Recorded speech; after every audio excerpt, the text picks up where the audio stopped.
Ya, ya. Baik, selamat pagi, siang, sore, dan malam, teman-teman. Jadi kami dari kelompok 9 pada video kali ini akan menyampaikan tutorial mengenai pengolahan data parit di Smart PLS, yakni mengenai outer model dan inner model. Sebelumnya, perkenalkan dulu kami.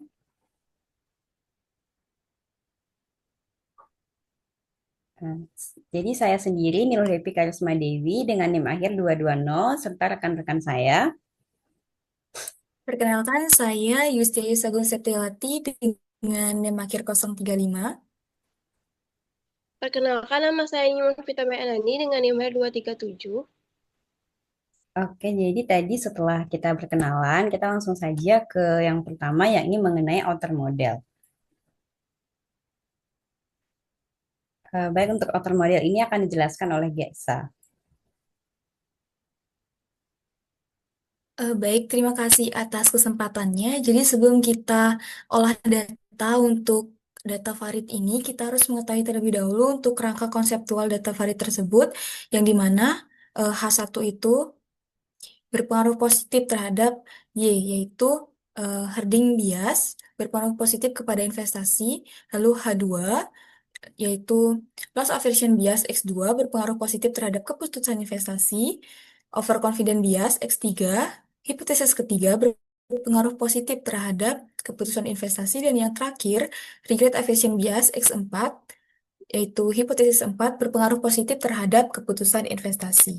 Nah, jadi setelah kita mengetahui kerangka konseptual, kita lanjut untuk yang pertama, yaitu mengenai uji outer model. Yang pertama, seperti biasa kita import terlebih dahulu dengan cara klik new project. Lalu kita namakan data varit, kemudian create, kita import file.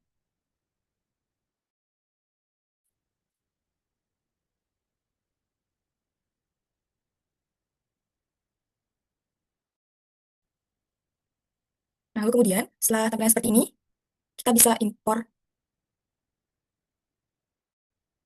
datanya. Lalu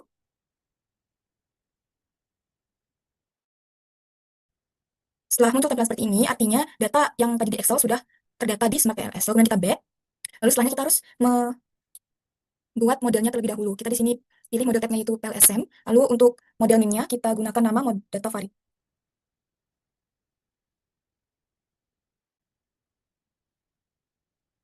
Nah, setelah ini kita akan buat modelnya.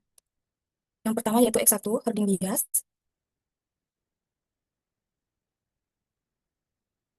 Lalu X2, loss aversion bias.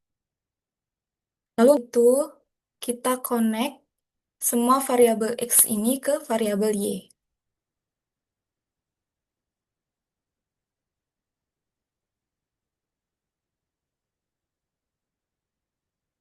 Nah, setelah kita sudah membuat modelnya, lalu kita akan melakukan ujian pertama, yaitu uji outer model.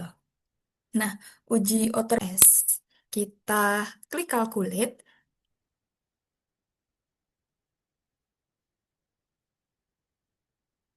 lalu klik PLSM algorithm.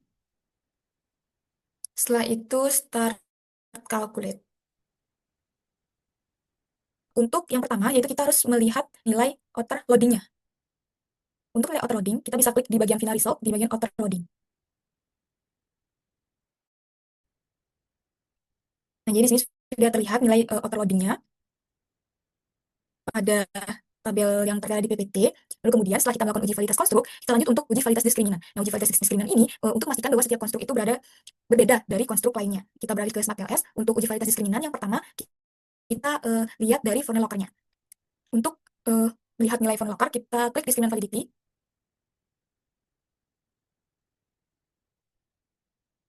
Lalu klik funnel locker criterion, yaitu menggunakan metode funnel locker. Uji validitas diskriminan yang kedua, kita menggunakan metode HTMT. Jadi sama seperti tadi, untuk di HTMT kita klik diskriminan validity, lalu kemudian kita cari yang HTMT. Teman-teman boleh klik yang matrix ataupun list, itu nanti tampilannya atau angkanya itu akan sama saja. Nah, jadi di sini sudah muncul nilai HTMT untuk diskriminan validity. Eh, Uji validitas diskriminan metode terakhir yaitu menggunakan cross-loading. Kita ke SampleS, untuk cross-loading kita klik saja eh, diskriminan validity bagian cross-loading.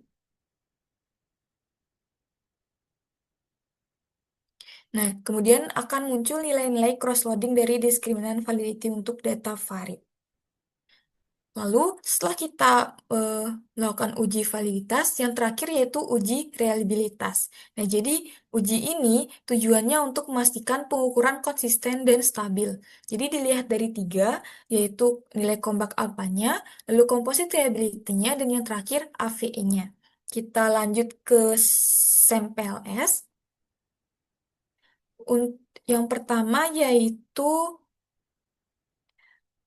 comeback alpha. Kita klik aja yang Construct Reliability and Validity. Teman-teman bisa klik saja icon-icon yang ada di bawahnya. Nah, jadi di sini sudah terlihat nilai comeback alpha, composite reliability, dan juga AV. Oke, selanjutnya adalah inner model. Jadi, inner model ini adalah pengujian yang dilakukan untuk mengetahui bagaimana hubungan antara variabel laten dalam suatu penelitian. Nah, next saja.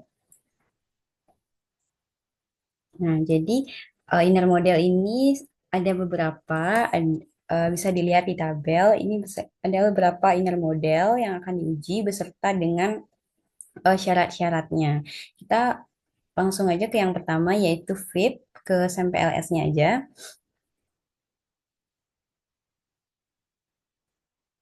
Nah, jadi sampel LS ini kita masih di menu calculate yang sama. Jadi kita masih di PLSM algorithm. Kita klik yang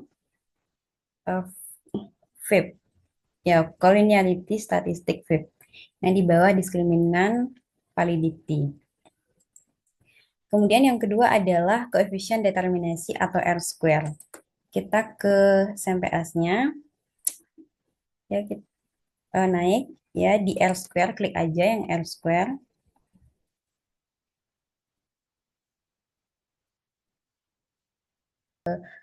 Pengujian selanjutnya yaitu effect size. Kita ke SampleS-nya, yang ke F square, klik aja.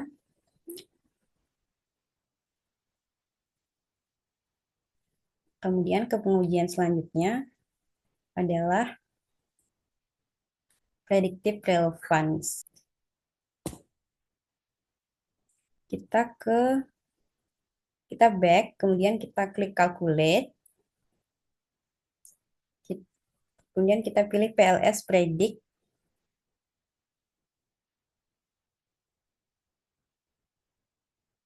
Kita ke PLS predict MV summary. Klik aja. Nah, ini dia hasilnya. Kemudian selanjutnya adalah uji model fit. Kita ke back ke PLSM.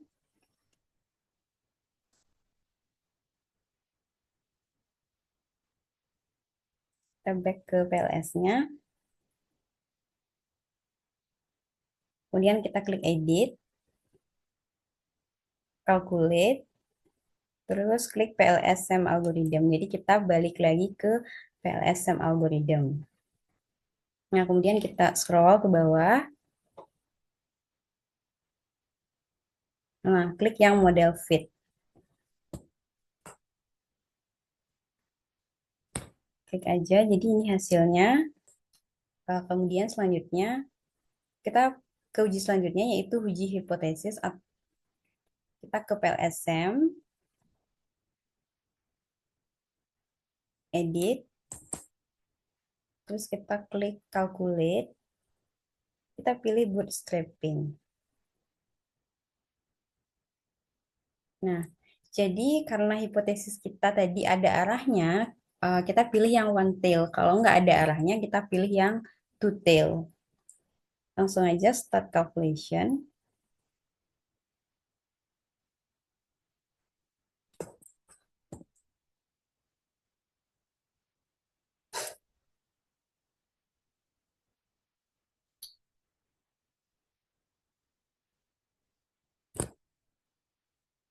Kemudian klik pad coefficient, kita pilih yang min.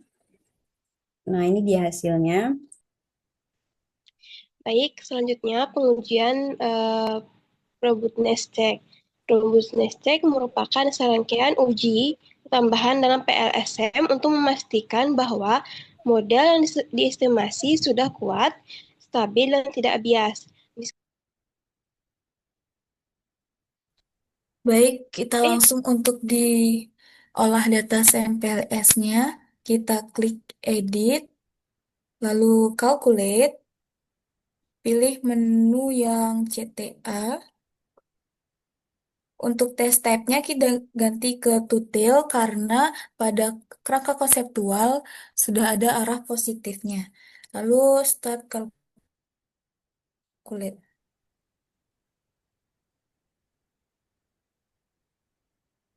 Nah, untuk final result bisa teman-teman tap aja di masing-masing variabel mulai dari herding bias, kemudian keputusan investasi, loss aversion bias, overconfident bias, dan yang terakhir ada regret aversion bias.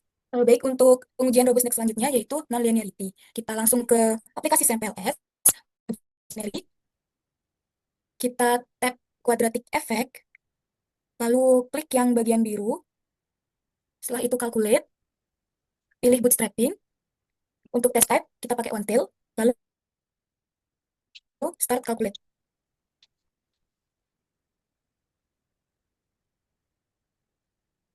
Untuk final result, kita klik bagian part coefficients. Lalu di sini sudah muncul nilai dari t-value, p-value, serta original sampelnya. Untuk pengujian robustness selanjutnya yaitu endogeneity. Kita back ke SmartPLS, klik edit.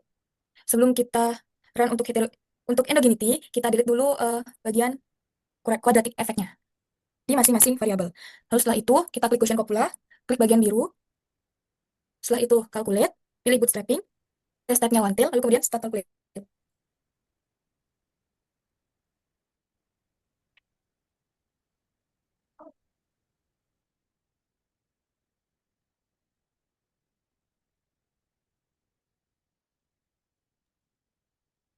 Lalu untuk final result, bisa klik pad coefficient, dan langsung muncul untuk nilai sampel O, t-values, dan juga p-values. Uji robustness check yang selanjutnya adalah mengenai heterogeneity. Kita back aja ke SampleLS-nya.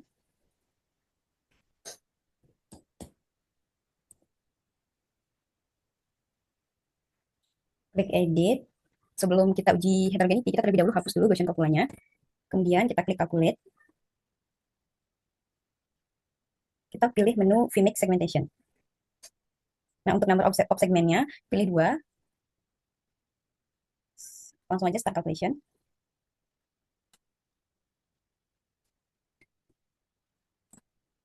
Jadi teman-teman untuk number of segmennya itu bisa kalian pilih dari 2 dimulai dari 2. Kalian tinggal ganti aja. Nah, kita tadi pilih yang 2 segmen. Kita tinggal klik model selection kriteria.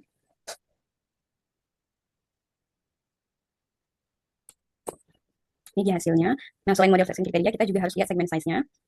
Ini hasilnya. Kemudian kita back lagi, klik edit. Coba ganti model segmennya jadi 3. Edit, klik edit. Nah, klik calculate lagi. Pilih VMix segmentation, kayak tadi. Nah, kita ubah number of segmennya jadi 3. Langsung klik calculation. Teman-teman kalian bisa coba sampai model 4 segmen, tapi kalau untuk di video tutorial ini kita tunjukin sampai 3 segmen aja. Jadi video tutorial kami mengenai olah data di SampleLS, inner model dan outer model. Semoga video tutorial ini bermanfaat. Terima kasih dan sampai jumpa.